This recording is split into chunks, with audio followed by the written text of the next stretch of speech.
परमात्मने नमः। ओम सद्गुरुदेव भगवान की जय। गुरुर्ब्रह्मा गुरुर्विष्णु गुरुर्देवो महेश्वरा।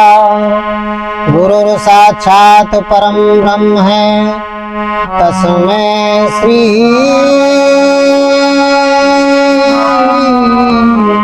गुरवे नमः। तो ध्यान मूलम गुरुर्मूर्ति, पूजा मूलम गुरुपदम, मंत्र मूलम गुरुर्वाक्यम, मोक्ष मूलम गुरुकृपा। अखंड मंडलाकारं व्याप्तेन चराचरं, तत्पदं दर्शितं येन, तस्मै श्री गुरवे नमः। बोलिए सद्गुरुदेव भगवान की जय। ओम ब्रह्म परमात्मा राम की जय।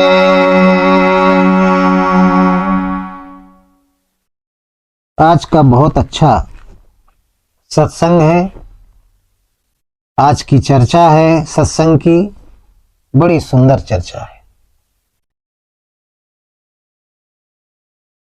प्रसंग ये है कि श्रीमद् भगवद गीता के अनुसार, जो हमारा धर्म शास्त्र है, उसके अनुसार यज्ञ क्या है।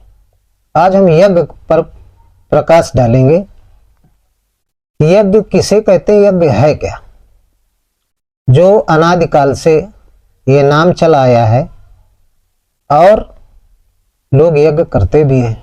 वेदों में भी यज्ञ का वर्णन किया गया है, शास्त्रों में भी यज्ञ का वर्णन किया गया है। लेकिन हम भौतिक दृष्टि में यज्ञ आप लोग जानते भी हैं, लेकिन भगवान कृष्ण की वाणी, जो परमात्मा की वाणी है, श्रीमद् भगवद गीता में लिखा गया है, बताया गया है कि यज्ञ क्या है, जो हर मनुष्य के, भूत प्राणी के लिए बहुत आवश्यक है समझना। और यज्ञ से ही भगवान प्रकट होते हैं, मिलते हैं। इसीलिए 24 अवतारों में यज्ञ भगवान भी एक अवतार है। आप लोगों ने पढ़ा होगा, सुना होगा। तो आज हम यज्ञ के बारे में बताएंगे, यज्ञ के बारे में प्रकाश डालेंगे सत्संग में। आप लोग बहुत ध्यान से सुनिएगा, अपनी चित्त वृत्ति को, इंद्रियों को, मन को संयमित करके कथा में ध्यान लगाएं और सुनें। तो देखिए, ये प्रश्न भगवान कृष्ण से, जो तत्वदर्शी सद्गुरु थे, साकार परमात्मा थे तो एक इंसान, लेकिन अनेकों जन्मों की तपस्या करने के बाद उनकी आत्मा जागृत हुई थी। उनके अंतःकरण में वो ब्रह्म जागृत हुआ था, जिससे वो साकार ब्रह्म हो गए थे, भगवान हो गए थे। भगवान कहा जाने लगा उनको। यानी भगवान की जितने विभूतियां थी, अष्ट सिद्धि, नौ निधि और 6 ईश्वर, ये सब उनके शरीर के अंदर विद्यमान हो गए थे। जो जाने सो देव जनाई, जानत तुम्हें तुम्हें हो जाए। और सद्गुरु भी थे। सद्गुरु कौन होता है? जो विश्व को सत्य का ज्ञान कराए, वो सद्गुरु है। ऐसा ज्ञान जो अकाट्य हो, क्योंकि सभी भूत प्राणियों के अंदर आत्मा है, और आत्मा का ज्ञान उन्होंने श्रीमद् भगवद गीता में कराया। आत्मा माने परमात्मा, परमात्मा की सच्चाई को बताया। तो किसको बताया? जिज्ञासु भक्त को। जिज्ञासु भक्त कौन था? अनुरागी भक्त कौन था? अर्जुन। अर्जुन ने प्रश्न किया, पूछा कि प्रभु बताएं यज्ञ क्या है और ये कितने प्रकार की होती है, प्रकार हैं इसके कि नहीं है, कितने प्रकार की यज्ञ है। तो भगवान कृष्ण ने कहा, अर्जुन तुमने बहुत अच्छा प्रश्न किया, और ये यज्ञ को जानना बहुत जरूरी है, क्योंकि बिना यज्ञ के भगवान की प्राप्ति नहीं होती है। ये वेदों में भी कहा गया है। लेकिन दृष्टांत रूप में भी यज्ञ है और सिद्धांत रूप में भी यज्ञ है। हम दोनों के बारे में बताएंगे आपको। तो देखिए, दृष्टांत के रूप में बताया सभी महापुरुषों ने, सिद्धांत के रूप में आध्यात्मिक दृष्टि गीता का ही उपदेश दिया, लेकिन हम सभी सत्संगों में बताते चले आ रहे हैं कि किसी व्यक्ति को समझाने के लिए, किसी भी ज्ञान को समझाने के लिए, चर्चा को समझाने के लिए बिना उदाहरण के कोई बात समझ में नहीं आती है। उदाहरण बहुत जरूरी होते हैं। तो उदाहरण भी दिए गए वो साकार बना करके कि एक गड्ढा खोदा गया, छोटी सी बेदी और उसको बढ़िया लीप ईप करके अच्छे से, फिर जौ तिल घी जो सामान है यज्ञ का, लकड़ी ये डाल करके उसमें हवन किया गया। लोग करते हैं, बोले यज्ञ हो रहा है, स्वाहा बोलते हैं। क्या बोलते हैं? स्वाहा बोलते हैं। और स्वाहा का मतलब होता है स्वाहा, यज्ञ को यानी अग्निदेव को समर्पित करना। अग्निदेव का भोजन क्या है? स्वाहा। क्या भोजन है? स्वाहा। तो स्वाहा करते हैं, बैठ जाते हैं आचार्य लोग। तिल जौ घी ये जो सामग्रियां हैं, ये सब मिला करके, सुगंधित चीजें, कई चीजें मिला करके, वस्तुएं मिला करके वो मटेरियल बनाया जाता है। इसके बाद आचार्य लोग मंत्रों का उच्चारण करते हैं और फिर स्वाहा बोलते हैं। अग्नि में क्या बोलते हैं? स्वाहा। फलाने देवाय मंत्र पढ़ा, इसके बाद बोले स्वाहा। ये भौतिक दृष्टि में, और यही आप लोग जानते हैं। बोले यज्ञ हो रही है तो ये स्वाहा हुआ। इसके बाद आजकल के यज्ञों में फिर सत्संग होता है, भागवत के द्वारा आचार्य आते हैं, वो कथा सुनाते हैं, पुराणों की, शास्त्रों की कथा सुनाते हैं। फिर इसके बाद 6-7 दिन जो भी है समय, ये चलता है कार्यक्रम। इसके बाद फिर भंडारा होता है, लोग प्रसाद खाते हैं और यज्ञ की समाप्ति हो जाती है। ये भौतिक दृष्टि में यज्ञ है। तो क्या भगवान कृष्ण ने इन्हीं यज्ञों के बारे में बताया था? तो मैं कहूंगा कि नहीं, गीता के अनुसार ये यज्ञ नहीं है जो मनुष्य करते हैं। इन यज्ञों से भगवान की प्राप्ति नहीं होती है। श्रीमद् भगवद गीता में क्या लिखा है? इन यज्ञों से भगवान की प्राप्ति नहीं होती है। आप कहेंगे गुरुजी क्या बता रहे हैं? इन यज्ञों, ये क्या है? उदाहरण है, दृष्टांत है। और दृष्टांत कभी सिद्धांत नहीं होता है। हाँ, दृष्टांत को समझ करके सिद्धांत तक पहुंचा जा सकता है, ये बात तो ठीक है। उदाहरण दिया जाता तभी वास्तविकता समझ में आती है। तो उदाहरण को उदाहरण तक सीमित रखें, ये नहीं कि उदाहरण तक पहुंचे और वहीं से अपनी जो अपना कर्म है वो बंद कर दिया। तो लोग आजकल यही करते हैं। हमारे अनादि काल में, वैदिक काल में इन यज्ञों को किया ऋषियों महात्माओं ने। ये यज्ञ नहीं किए, ये दर्शाया शिष्यों को। लेकिन यज्ञ कौन किया था? वो 14 प्रकार के यज्ञ, वो मैं आपको बताऊंगा। और 14 प्रकार के यज्ञों में सबसे श्रेष्ठ यज्ञ कौन है, जिस यज्ञ के करने से भगवान की प्राप्ति होती है, आपके अंतःकरण में वो आत्मा जागृत हो जाएगी। वो यज्ञ कौन सा है, ये सारी चीजें मैं आपको बताऊंगा। आप लोग बिल्कुल अपने चित्त को हमारी तरफ रखिएगा। तो भगवान कृष्ण से जब अर्जुन ने पूछा तो भगवान कृष्ण ने बताया कि अर्जुन सुनिए, गीता के अनुसार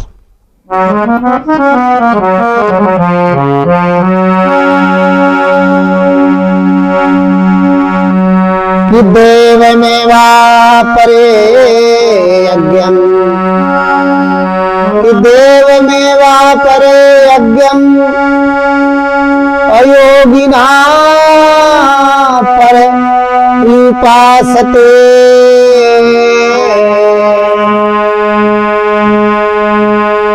अब्रह्म अग्रयाप परे यज्ञ यज्ञ नहीं होए जुहती। कि देव में परे यज्ञ में अयोगिना आपते अब्रह्मग्र आपर यज्ञम यज्ञे नैवोपजुहति। भगवान कृष्ण ने बताया कि दैवमेवा परे यज्ञम योगिना पर युपासते सते।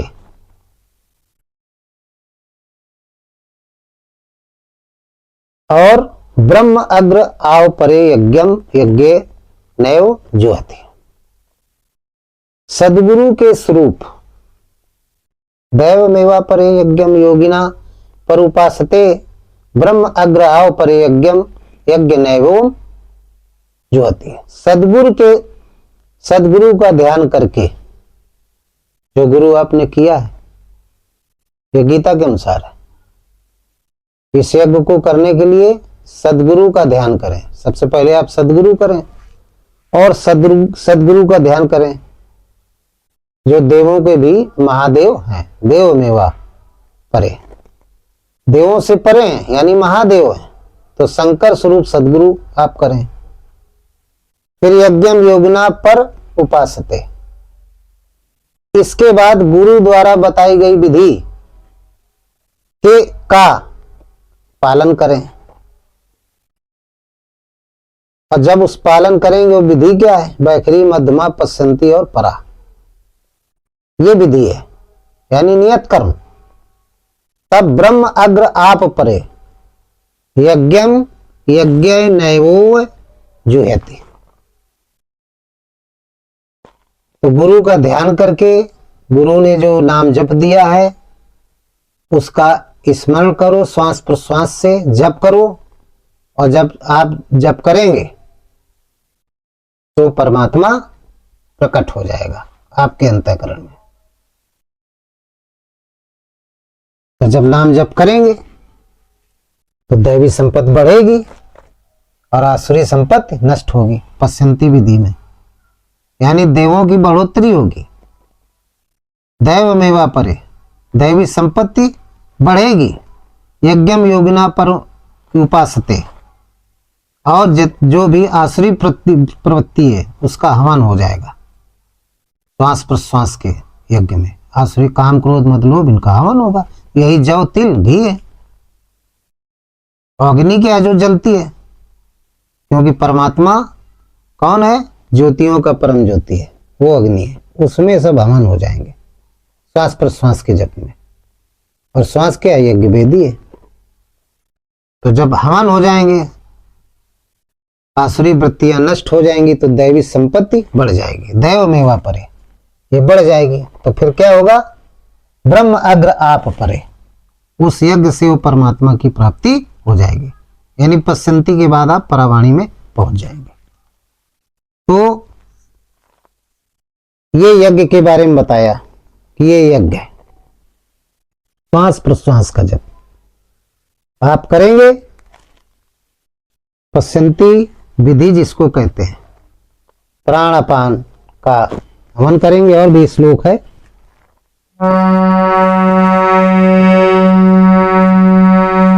कि अपाने जुहति प्राणम अप्राणे अपानम तथा परे अप्राणापान गतोरुद्धा प्राणायाम परायण।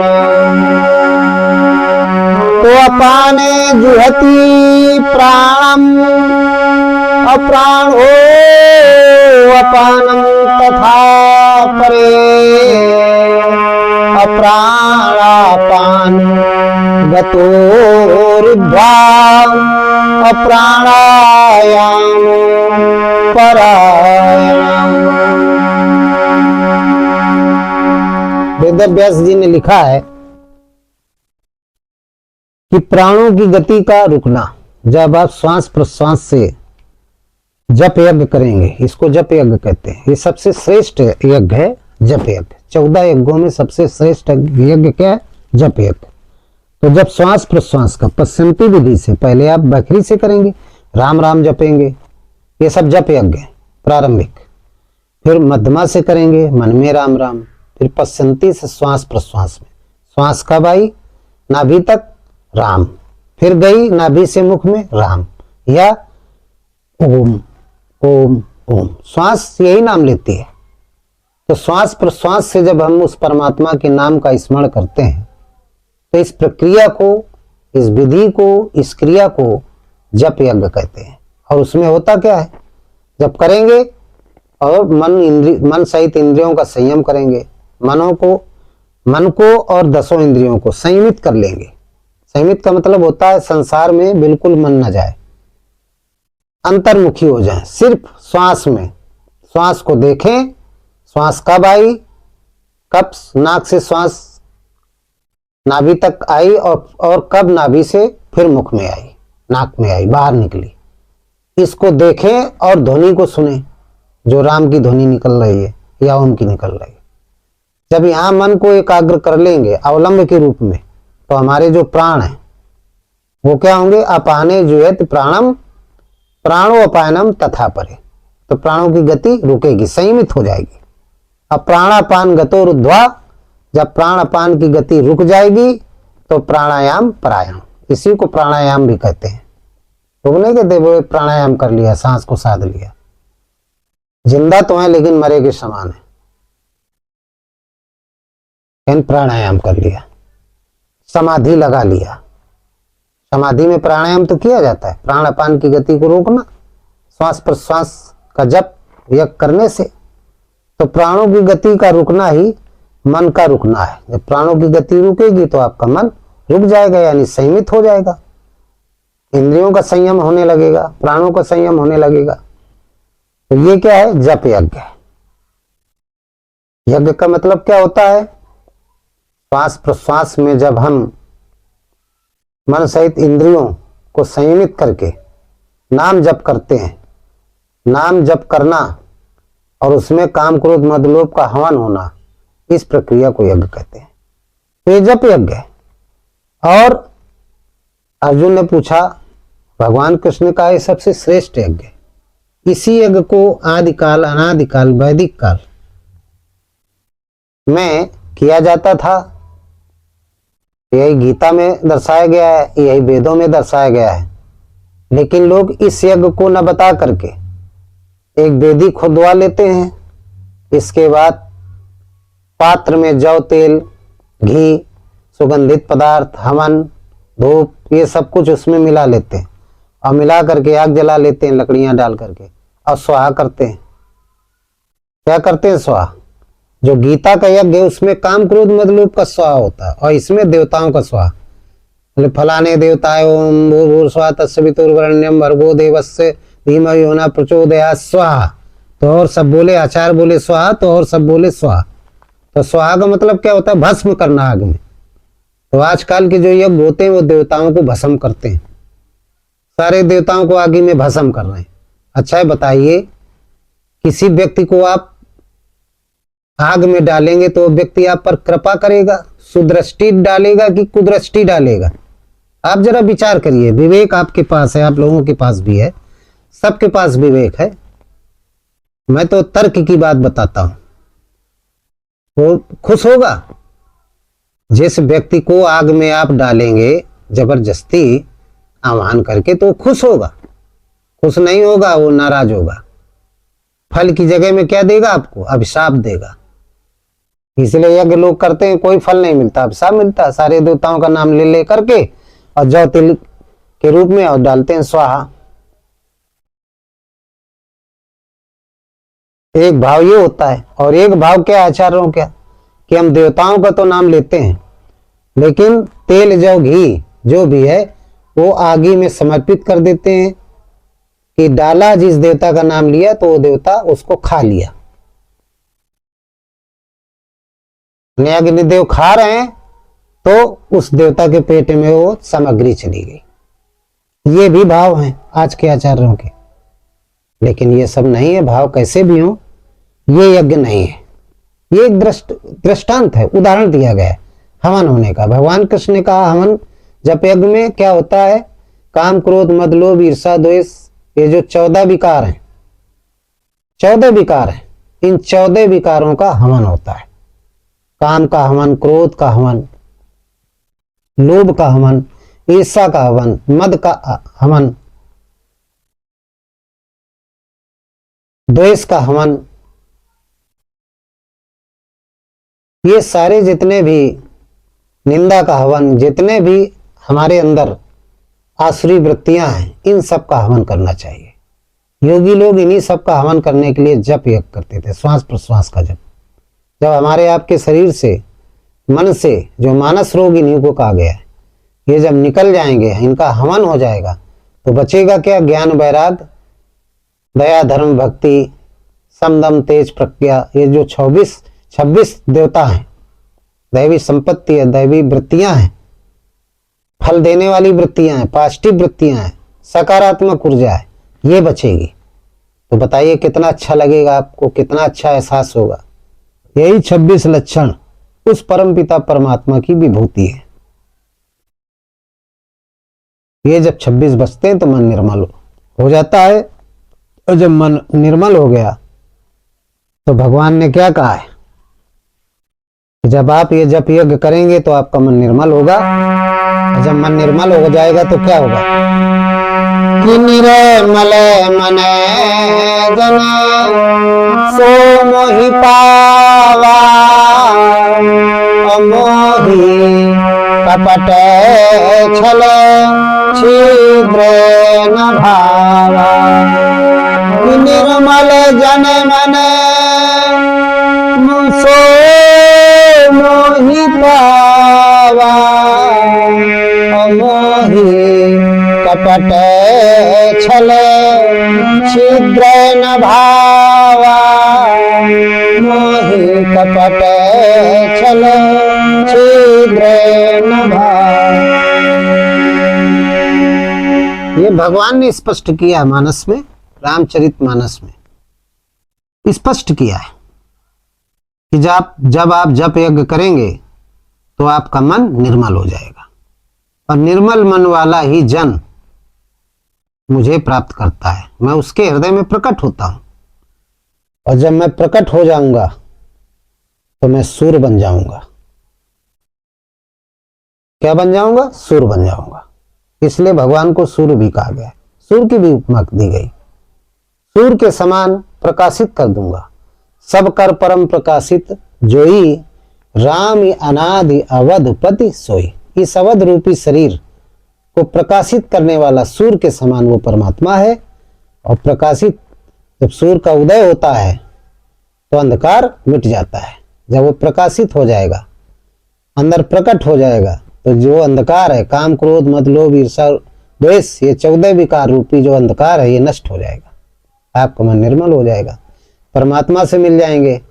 फिर जो इच्छा करियो मन माही, हरि प्रसाद कछु दुर्लभ नहीं। ये मानस में लिखा है, जो भी इच्छा करेंगे सब कुछ आपको प्राप्त होगा। धर्मशील हो जाएंगे। जो धर्मशील होता है उसके यहां संपत्ति बिना बुलाए आती। तुम सुख संपत्ति,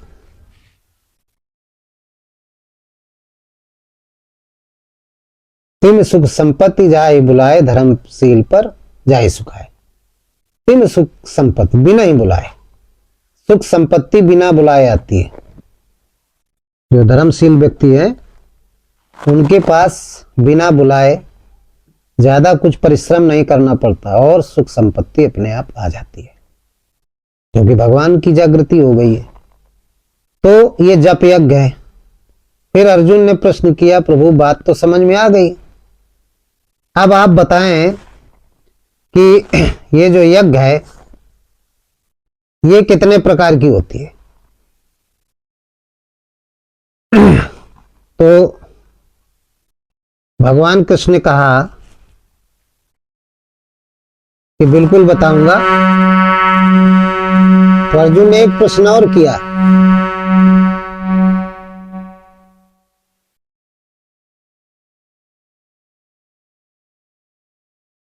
कि प्रभु कुछ शास्त्रों में लिखा हुआ है कि कर्म को ही यज्ञ कहते हैं तो भगवान कृष्ण ने कहा कर्म, ये कर्म नहीं, भौतिक कर्म नहीं है, क्योंकि यज्ञ वेदों की वाणी है। गीता में नियत कर्म के बारे में बताया गया है। ये जो जप यज्ञ है, जो 14 प्रकार के यज्ञ हैं, ये नियत कर्म रूपी यज्ञ। और नियत कर्म रूपी यज्ञ जो हैं, ये 14 प्रकार के होते हैं। अर्जुन, इन यज्ञों का तू जप कर तो तू भव बंधन से मुक्त हो जाएगा, बिल्कुल मुक्त हो जाएगा। तो लिखा है, अर्जुन ने कहा कौन कौन? भगवान बता रहे हैं कि एवं बहुविधा यज्ञ। जब अर्जुन ने पूछा कितने प्रकार के और यज्ञ, जप यज्ञ है, और प्रभु बताएं कितने प्रकार के हैं ये यज्ञ? तो भगवान कृष्ण बताने लगे कि एवं बहुविधा यज्ञ मितता ब्राह्मणों मुखे और कर्मजा निर्वद्धि ताम सर्वो नेवं ज्ञात्वा विमोक्षय से, ज्ञात्वा विमोक्षय से। भगवान कृष्ण ने कहा नियत कर्म।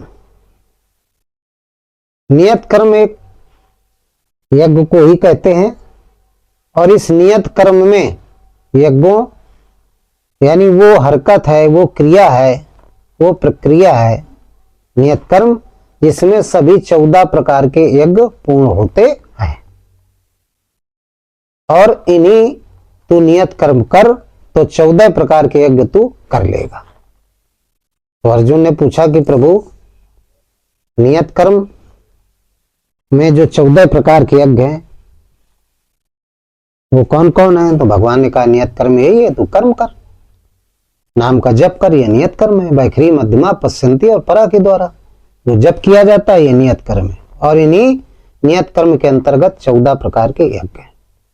कौन कौन से? अर्जुन ध्यान से सुनिए।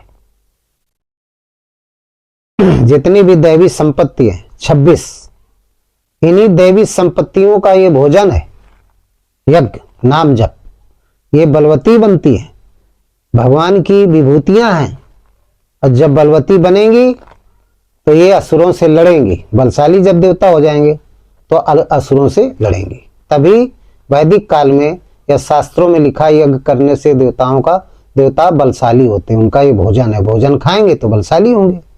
तो कौन से देवता? बाहर के देवता, बाहर के देवता नहीं, बाहर कोई देवता नहीं है, आपके अंदर देवता है। दया, धर्म, ज्ञान, वैराग, सम, दम, तेज, प्रज्ञा, ये 26 हमने बताया है। जो 26 लक्षण है दैवी संपत्ति के, जो 26 देवता हैं प्रमुख, ये सब बलवती हो जाते हैं, बलवान हो जाते हैं यज्ञ करने से, जप यज्ञ करने से। इनके प्रकार क्या हैं?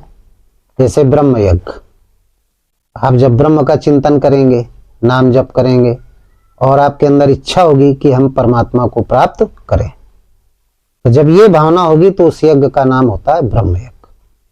बिन पद चले सुने बिन काना, कर बिन काज करे विदनाना। अर्जुन सुनो, पहले प्रकार का यज्ञ बता रहा हूं, 14 प्रकार का बताऊंगा। तो ब्रह्म यज्ञ यानी ब्रह्म का चिंतन करोगे तो ब्रह्म यज्ञ हो गया। एको ब्रह्म द्वितीयो नास्ति ईश्वरा सर्वभूता नाम हृदय देशे अर्जुन तिष्ठति, वो ब्रह्म यज्ञ हो गया। फिर बताया कि देव यज्ञ, यदि आप देवताओं का भजन करेंगे, देवताओं को प्रसन्न करना चाहते हैं, तो फिर क्या हो? आप करिए देव यज्ञ करिए। देवताओं के निमित्त जितने भी देवता आपने बना रखे हैं, इनको प्रसन्न करना है, तो फिर देवताओं का स्मरण करके कि हे गणेश जी, हम आपकी पूजा करते हैं, उनका ध्यान कर लिया और आप नाम जप में लग गए, तो देव यज्ञ हो गया। इंद्रिय संयम यज्ञ, अगला क्या है? इंद्रिय संयम यज्ञ। इंद्रियों को संयमित करने के लिए भी नाम का जप किया जाता है। तो लोग सबसे पहले इंद्रियों को संयमित करने के लिए भगवान से प्रार्थना करते हैं, नाम जप करते हैं, तो ये इंद्रिय संयम यज्ञ हो गया। यज्ञ माने होता है नाम का जप करना, नाम के जप करने को ही यज्ञ कहते हैं। कौन से नाम को? भगवान के नाम को, जो श्वास प्रश्वास में ढल सके, ओम और राम। तीसरा विषय यज्ञ। कुछ लोग ये चाहते हैं कि हम विषयों से, संसार से, जो हमारी इंद्रियां संसार में बहिर्मुखी हैं, वो अंतर्मुखी हो जाएं। ये भावना लेकर के नाम का जप करते हैं। उस यज्ञ को क्या कहते हैं? विषय यज्ञ कहते हैं। फिर सर्वेंद्र कर्म यज्ञ। सर्वेंद्र कर्म यज्ञ, सभी प्रकार के कर्मों, जितने संसार के कार्य हैं, सभी प्रकार के कर्मों को हम कर डालें। कोई भी कार्य हमसे ना रहे, सब करना सीख जाएं, सारे कार्य करना सीख जाएं। ऐसी शक्ति जब मांगते हैं और नाम जप करते हैं तो उसको सर्वेंद्र कर्म यज्ञ कहते हैं। फिर द्रव्य यज्ञ। द्रव्य यज्ञ का मतलब क्या होता है? कुछ लोग नाम न जप करके दान करते हैं, शुभ कार्यों में दान करते हैं। कोई कार्यक्रम हो रहा है या कोई गरीब है, उसकी मदद करना, यह भी दान है। याचकों को दान देना, संत महात्माओं को दान देना, ये द्रव्य यज्ञ है, यानी द्रव्य को प्रदान करना, बांटना। तपोयज्ञ, तप लोग करते हैं, तपस्या करते हैं। तपस्या करना, ये तप यज्ञ हो गया। योग यज्ञ, प्राणायाम करते हैं, योग करते हैं, वो योग यज्ञ हो गया। स्वाध्याय यज्ञ, शास्त्रों को पढ़ते हैं, ये भी यज्ञ है, ये स्वाध्याय यज्ञ हो गया। ज्ञान यज्ञ, ज्ञान का अर्जन करते हैं। ज्ञान सुनने से, पढ़ने से, सत्संग करने से मिलता है, 3 प्रकार से मिलता है।